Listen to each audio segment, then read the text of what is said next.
¿Qué tal? Mi nombre es Hernán Berni. Desde la Dirección de Educación Continua y la Unidad de Igualdad de Género de la Escuela Superior de Artes de Yucatán, les damos la bienvenida a esta serie sobre las pioneras del cine silente.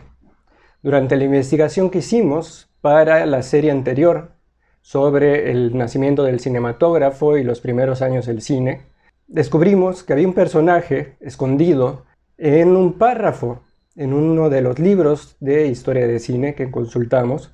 Era el nombre de Alice Guy, también conocida como Alice Guy Blaché.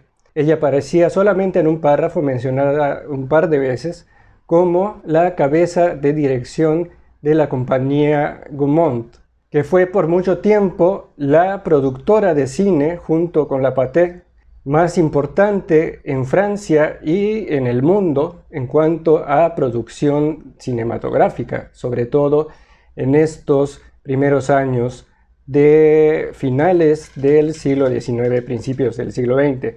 Investigando más sobre Alice Guy, encontramos que no solamente había sido cabeza de dirección y de producción de la Gaumont, sino había sido la primera persona en dirigir una película con una historia. Y es que en los libros de historia de cine se menciona por lo general a los hermanos Lumière, a Cécile B. DeMille, a Georges Méliès, como las personas que inventaron el lenguaje cinematográfico, pero omiten a las mujeres que trabajaban en paralelo a ellos y que son responsables de técnicas visuales y narrativas que también forman parte del lenguaje cinematográfico, además de nuevas temáticas y nuevas formas de hacer el cine. Alice Guy, de quien vamos a hablar en esta emisión, es una de las figuras más importantes en la historia del cine. Alice Guy nació en París en 1873, proveniente de una familia que viajaba constantemente entre Chile y Francia, de un padre que vendía libros, y que es algo que ayuda justo a Alice Guy a introducir la literatura al cine. Y a los 20 años comienza a trabajar como secretaria en un negocio de fotografía en donde uno de los principales socios era Léon Gaumont, que era también inventor. En 1895, un 22 de marzo, Léon Gaumont es invitado por los hermanos Lumière a una exposición privada en donde mostraban su último invento, que era el cinematógrafo, una cámara que podía filmar y proyectar imágenes en movimiento. Alice Guy estuvo con Gaumont en esta proyección privada que se llevó a cabo meses antes que la mítica función de los Lumière en el Salón Indian, que fue en diciembre de ese mismo año, que se considera la fecha del inicio del cine. Durante los meses que siguieron a esa exposición privada de los Lumière, Gaumont comienza a desarrollar un prototipo y resulta en una cámara de 60 milímetros que también tenía la función de proyector.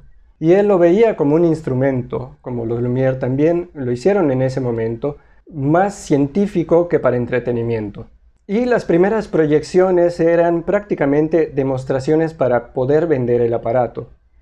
Y lo que se proyectaba eran escenas de la vida cotidiana. Sin embargo, a Alice Guy se le ocurre meter una historia en estas proyecciones para hacer más atractivo el invento.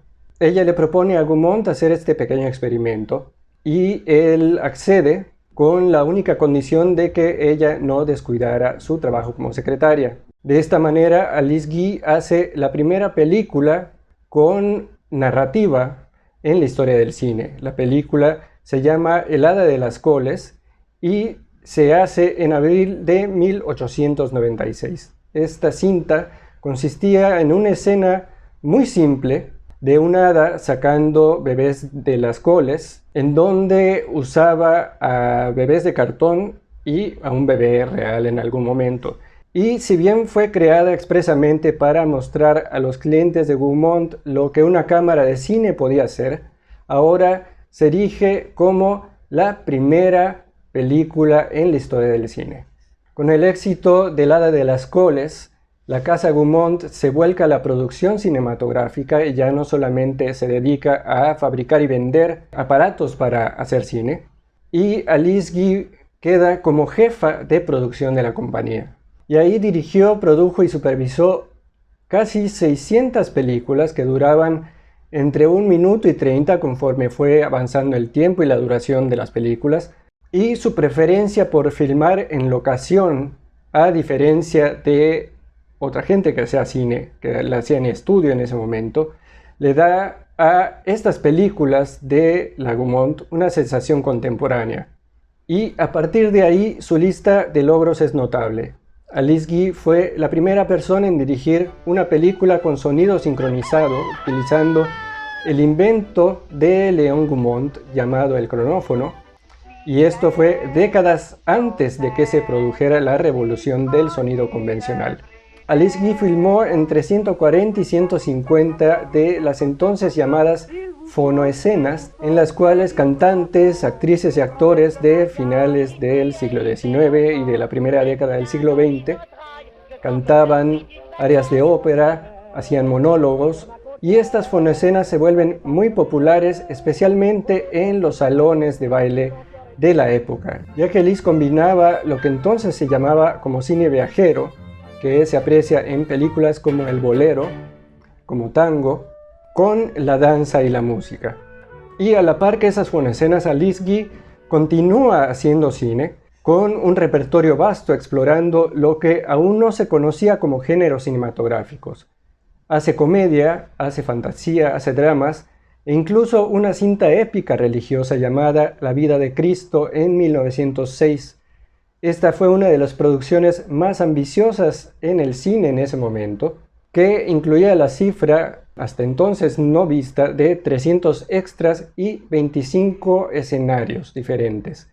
Del cine de Alice Guy en la Gaumont sobresale también una película muy peculiar para la época llamada Las consecuencias del feminismo, que se realiza en 1906. Esta película es ambientada en un mundo en donde los roles de género se invierten. La película abre dentro de una tienda donde un grupo de hombres está ocupado haciendo sombreros y de repente una mujer cruza la puerta y señala con su bastón el sombrero que quiere. Después de que ella sale del salón, otro hombre tiene la tarea de entregar el sombrero y él se detiene frente al espejo para maquillarse. Afuera una mujer lo golpea de inmediato y le pone las manos encima. Y es salvado por otra mujer que parece amable y gentil, pero que en poco tiempo también comienza a acosarle. La película continúa de esta manera durante el resto de sus 7 minutos, aunque finalmente los hombres han tenido suficiente maltrato y se unen para recuperar su posición dominante en la sociedad y restablecer lo que entonces se consideraría el orden social correcto. Y aquí es donde reside el verdadero brillo de esta pequeña sátira.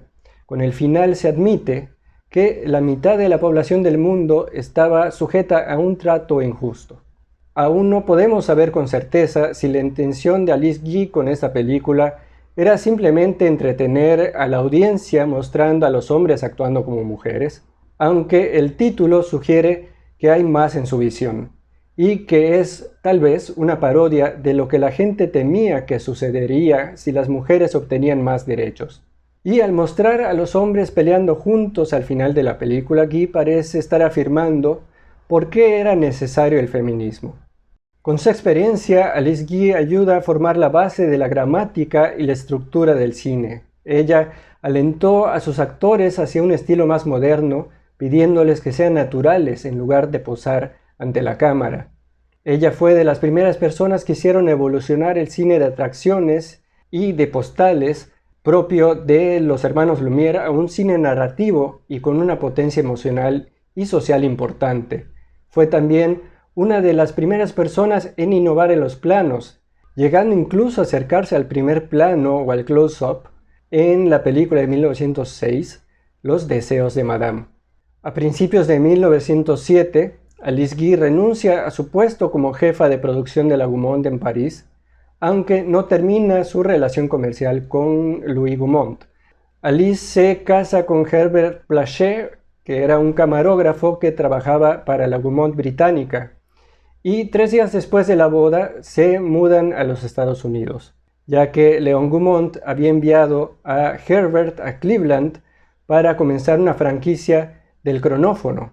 Después de 9 meses, la franquicia fracasa y Gaumont convierte a Herbert en el gerente de su estudio en Nueva York, construido originalmente para producir películas de cronófono en inglés, y Alice Guy decide aprovechar el estudio y comenzar su propia compañía, a la que le llama Solax.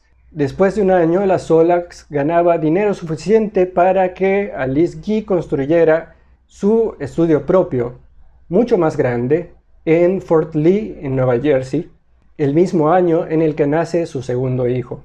La compañía Solax fue exitosa especialmente durante sus 2 primeros años e hizo estrellas de artistas como Darwin Carr y Blanche Cornwall, quienes protagonizaron una serie de melodramas que criticaban el sistema social, además de películas de acción y comedias.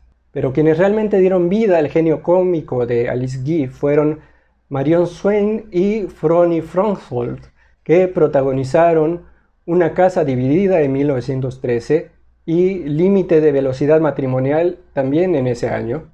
2 ejemplos típicos del énfasis de Alice Guy en el matrimonio como una asociación igualitaria. De hecho, en esos años Herbert Blaché decide comenzar a dirigir él también películas, lo que lleva al matrimonio a una difícil convivencia, y esto es muy notorio en Una casa dividida, en donde una pareja tiene que vivir en la misma casa, pero no se pueden hablar el uno al otro más que por escrito. Guy también es responsable de numerosas películas de acción y de westerns con personajes femeninos como heroínas, y muchos de esos personajes fueron protagonizados por Vinnie Burns.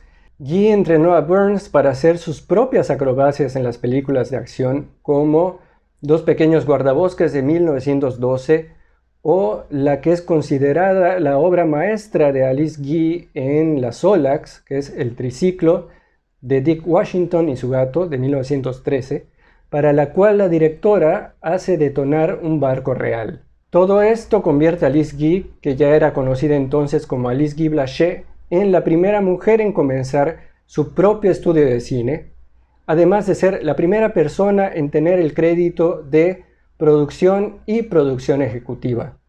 En la Solax, Alice Guy supervisa la producción de más de 300 películas, dirige alrededor de 50 de esas películas y experimentó continuamente con nuevas técnicas cinematográficas. En esa época, el error en una película era un adelanto en la técnica. Alice también entrena a sus artistas hacia un estilo de actuación más realista, incluso tenía las palabras "sé natural" estampadas en una gran pancarta dentro de su estudio. La actuación en el cine de Alice Guy es atenuada y realista, como podemos observar en la película Hojas que caen, que es una película muy interesante sobre una joven que sufre de tuberculosis y que cuando es diagnosticada el doctor dice que morirá cuando caigan las hojas de los árboles. Y la hermana menor, preocupada por la salud de su hermana, sale al jardín para colgar las hojas que estaban tiradas en los árboles. Para 1913, las dificultades de distribución comienzan a hacerse sentir en la Solax, y a fines de ese año estaba claro que la era del cortometraje había terminado y las producciones se volvían cada vez más largas a la vez que costosas. Es entonces que tanto Alice Guy como su esposo Herbert Blaché trabajan como directores para otras compañías.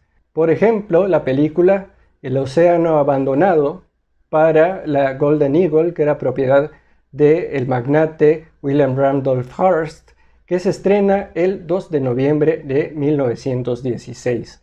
En esos años, y debido a la Guerra de las Patentes realizada por Thomas Alva Edison, los estudios independientes que trabajaban en la costa este de los Estados Unidos, especialmente en Nueva York y en Nueva Jersey, se van mudando a Los Ángeles, y es donde se funda Hollywood.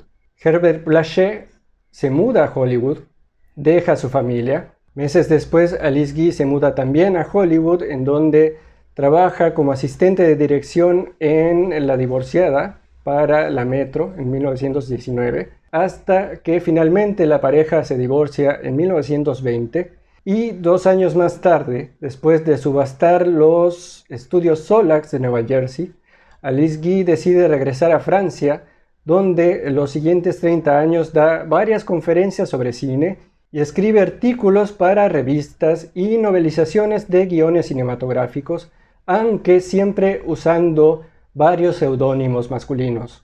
En Francia, Alice Guy no pudo encontrar trabajo dentro del cine, ya que en 1930 la Gaumont saca su primer libro sobre la historia de la compañía, y lo que narra el libro comienza a partir de 1907, que es justo el año en el que Alice Guy deja la Gaumont, de tal manera que ella no aparece en los registros.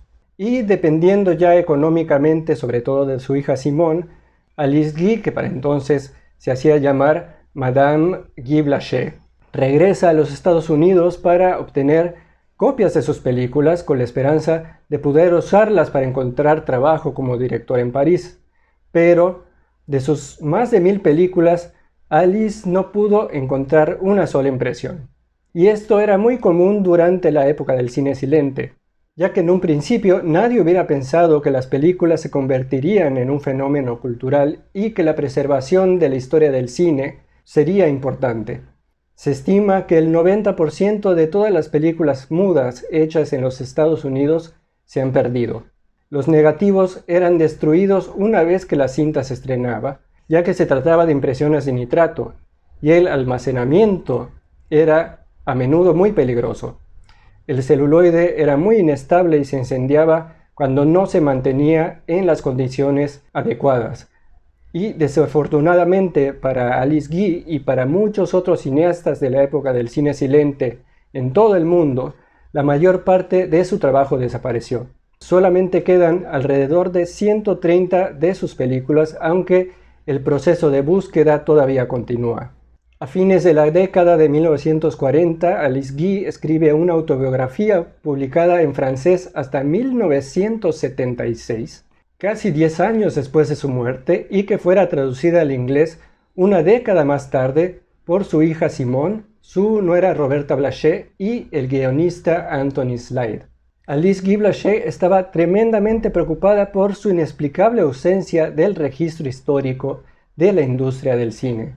Ella elaboró largas listas de sus películas tal y como las recordaba, con la esperanza de poder asumir la propiedad creativa y obtener crédito legítimo de ellas. 10 años antes de fallecer, el gobierno francés descubre sus logros y le da a Alice la medalla a la Legión de Honor en 1953. Y ya en la década de los 70, el hijo de Léon Gaumont, Louis, declara en un discurso público que Madame Alice Guy Blaché, la primera mujer cineasta, había sido injustamente olvidada. Y en 1977, el historiador Anthony Slade escribe sobre Alice Guy en su libro Las primeras directoras de cine. En 1995 se hace el primer documental sobre la vida de Alice Guy Blaché, con la ayuda de su nieta y de varios historiadores, y a partir de entonces varias personas estudiosas del cine se han encargado de localizar sus películas, que están repartidas en todo el mundo y que eran parte de colecciones privadas, y actualmente se están haciendo esfuerzos muy importantes por volver a tejer y a reescribir la historia del cine, incluyendo no solamente a Alice Guy, sino a todas las mujeres cineastas que participaron en la época del cine silente, que es una época en la que las mujeres tuvieron mayor participación en el cine, incluso proporcionalmente, que en la actualidad. Alice Guy también fue responsable de formar a toda una generación de cineastas, tanto en Francia como en los Estados Unidos. Por ejemplo, Lois Weber, que fuera la primera directora en los Estados Unidos, aunque de ella hablaremos en la cápsula siguiente. Y así terminamos la primera de 4 emisiones de esta serie sobre las pioneras del cine silente, y les invitamos también a ver la serie anterior, la de Nacimiento del Cinematógrafo y los primeros años del cine, ya que estas historias van en paralelo a lo que estaba sucediendo y que se narra en esta primera serie. Yo soy Hernán Berní y desde la Dirección de Educación Continua y la Unidad de Igualdad de Género de la Escuela Superior de Artes de Yucatán, les agradecemos habernos acompañado. Muchísimas gracias. Juntos transformemos Yucatán, Gobierno del Estado.